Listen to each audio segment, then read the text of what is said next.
Place maintenant à notre chronique On en parle. Merci d'être avec nous. Ulo Guillabert, vous êtes activiste panafricaine, notamment vous êtes présidente du collectif Doina, Stop à la mendicité des enfants à Dakar. Avec vous et Emmanuel Godard, dans un instant, on va essayer de voir quelles peuvent être les réponses à ce phénomène des enfants des rues. Mais tout de suite, on va prendre un exemple que vous connaissez bien, celui des talibés. C'est un reportage au Sénégal de Mathieu Milcan. Il ne doit pas avoir plus de 7 ans.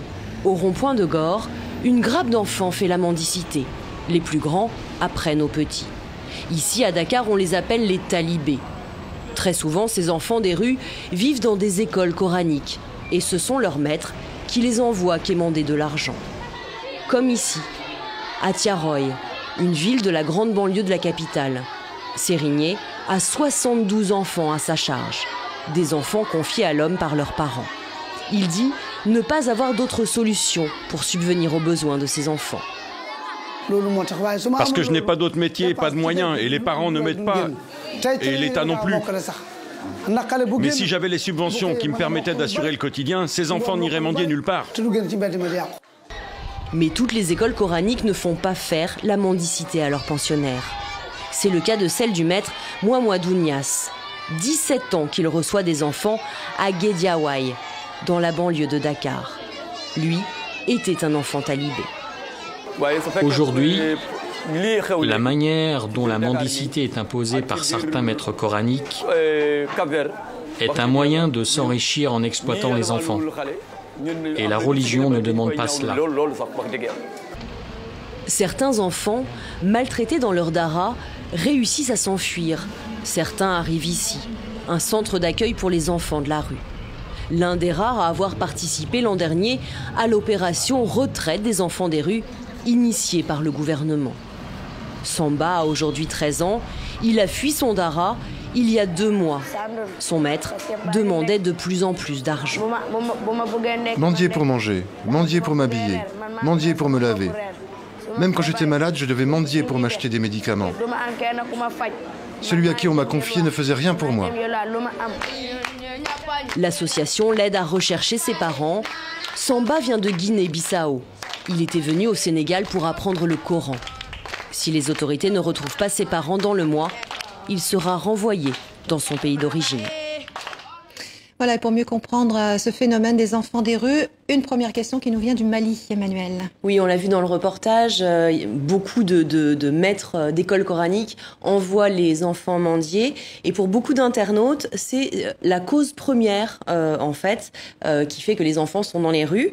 Soumela Babi, qui vit à Goundam, au Mali, dit « La religion musulmane est la première cause de mendicité en Afrique ». Question, où en sont actuellement les pays qui ont adopté les lois pour l'éradication de ce phénomène? Alors, Ulo Guillabert, est-ce vrai que c'est la première cause, les écoles coraniques? Et puis, est-ce qu'il y a beaucoup de pays qui ont mis aujourd'hui des politiques en place pour éradiquer ce phénomène ou pas? Et est-ce que ça fonctionne? Alors, c'est la première cause, effectivement, notamment dans les pays à majorité musulmane. C'est-à-dire en Afrique de l'Ouest, il y a quand même le Sénégal, le Mali, la Guinée-Conakry, le Niger un peu, etc. Et au Sénégal, c'est pas les lois qui manquent. Il y en a vraiment à toutes les sauces. Et il y en a une notamment, la 2005-06, qui criminalise l'exploitation des enfants et la traite des enfants mineurs. Donc, au Sénégal aujourd'hui, on ne peut pas dire que ce sont les textes qui manquent. Notamment, le Sénégal a signé toutes sortes de conventions internationales, notamment la Convention des droits des enfants, etc., et ne respecte rien. Donc, nous, le collectif, quand on a débuté depuis 2014, on cible l'État en disant que c'est le principal responsable parce que l'État a la force publique, a tous les moyens pour faire respecter les lois qu'il vote et qu'il promulgue et toutes les conventions qu'il signe. Donc là, il y a un gros problème de manque de je ne sais pas, de mise en application des États, de l'État. Alors, beaucoup d'internautes ont des idées pour résoudre ce genre de problème. Emmanuel, par exemple, créer des écoles spécifiques pour ces enfants des rues. Oui, tout à fait. Pour Jodé, par exemple, qui habite à Bolo, en République démocratique du Congo, les États devraient créer des écoles de formation professionnelle pour pouvoir former tous ces enfants. Or, actuellement, dans la plupart des pays, il n'y a aucune politique en ce qui concerne ces enfants.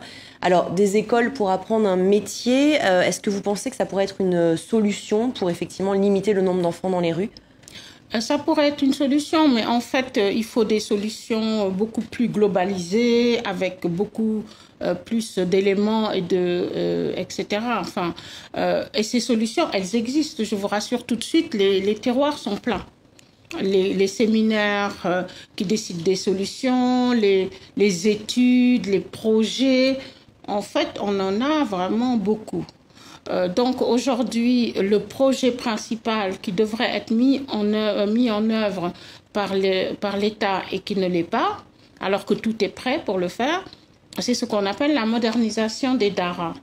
La modernisation des daras est un projet qui globalise vraiment la solution, notamment le fait de réglementer le secteur, de le contrôler, de rajouter des devoirs. Là, par exemple, les écoles coraniques. Les écoles coraniques, il faudrait qu'ils apprennent aussi le français, d'après ce que ce projet-là avait dit.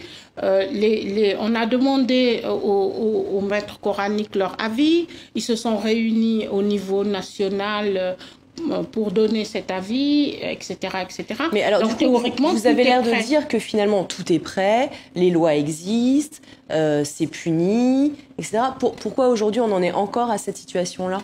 Manque de volonté politique. Et c'est pour ça que notre collectif est uniquement agit uniquement au niveau politique. Aujourd'hui, on a un problème politique. Moi-même, je me demande. Alors, il n'y a pas très longtemps, en 2016, un beau jour, le président Macky Sall a décrété le retrait total des enfants des rues. Waouh! Et là, on était trop contents. Toute la presse est venue me voir pour me dire, mais alors, vous avez gagné, etc. Je dis, attendez, moi, j'y crois pas trop. Et pendant 2 mois, je voulais pas trop critiquer. Je me disais, laissons-leur le temps, etc. Eh bien, la preuve, maintenant, les enfants sont de nouveau encore très nombreux dans les rues, donc manque de volonté politique notoire. Lou Guillabert, le temps passe très vite. Je vais paraphraser la dernière question de notre internaute qui demande finalement, est-ce que derrière tout ça, il n'y a pas aussi un problème de contraception pour limiter finalement le nombre de naissances ? C'est Corinne du Bénin qui demande. Alors, moi, franchement, je ne veux pas aller trop dans ce sens parce que je pense que c'est pas vraiment...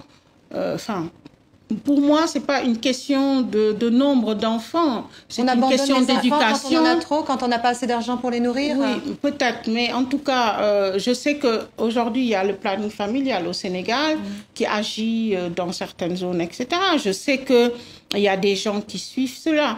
Mais moi, je dis qu'on ne sait déjà pas appliquer des lois. Comment voulez-vous qu'on mette un programme en place de ce type.